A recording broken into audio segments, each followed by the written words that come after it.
আজকে হলো আমি কি রান্না করব। আজকে ভাইবে আমি পাই না যে আজকে আমি কি রান্না করব। আজকে রান্না করার জন্য মাছ রান্না করছি। পোলাপানে খাইবো না, মাছ ভালো লাগে না। এখন আমি গরুর মাংস রাঁধতে বলতেছি। আজকে আর গরুর মাংস নাই, খাসির একটু কলিজা ছিল। ভাবলাম যে এই কলিজাগুলি বাইর করে রান্না করি। এই দেখেন, কলিজার সাথে আবার এই যে ফ্যাপসাগুলি আছে না, এই ফ্যাপসাগুলি আবার আমার লগে যে আমার কাছে এই কলিজার এই ফ্যাপসাটা খুবই ভালো লাগে।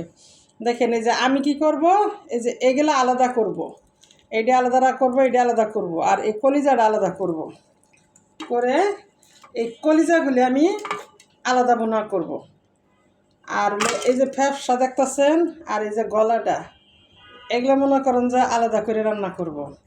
আমি আবার মনে করেন যে আমি এইগুলারে কীভাবে রান্না করব, এইগুলো এখন আমি কেটে তারপরে এই ভালো করে ধুয়ে নিব। ধুয়ে তারপরে মনে করেন যে হলো ই করবো, এটি পানি দিয়ে ভালো করে সিদ্ধ করে গরম করে তারপরে আমি হলো করবো, ওই যে জাল দিয়ে এটি পানি সব মানে সিদ্ধ হইলে সব পানি ভালো করে ফালাই দিয়ে তারপরে আবার সুন্দর করে ধুবো। একবারে অনেকগুলি ধোয়া দিব আমি।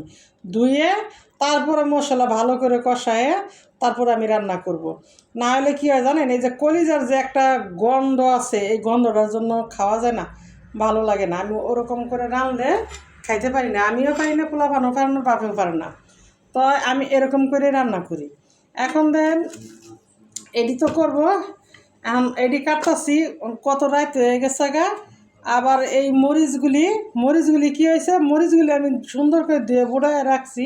আমার ছেলে কি করছে, ওই ফ্রিজ খুলবার যাকে সব ঢেলে ফেলাই দিচ্ছে।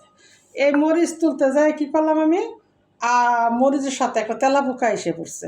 তেলাপোকা দেখে তো একবারে সিকির আমার ছেলে, ওরে বাবা রে তেলাপোকা এইসব আর খাওয়ান যাবে না।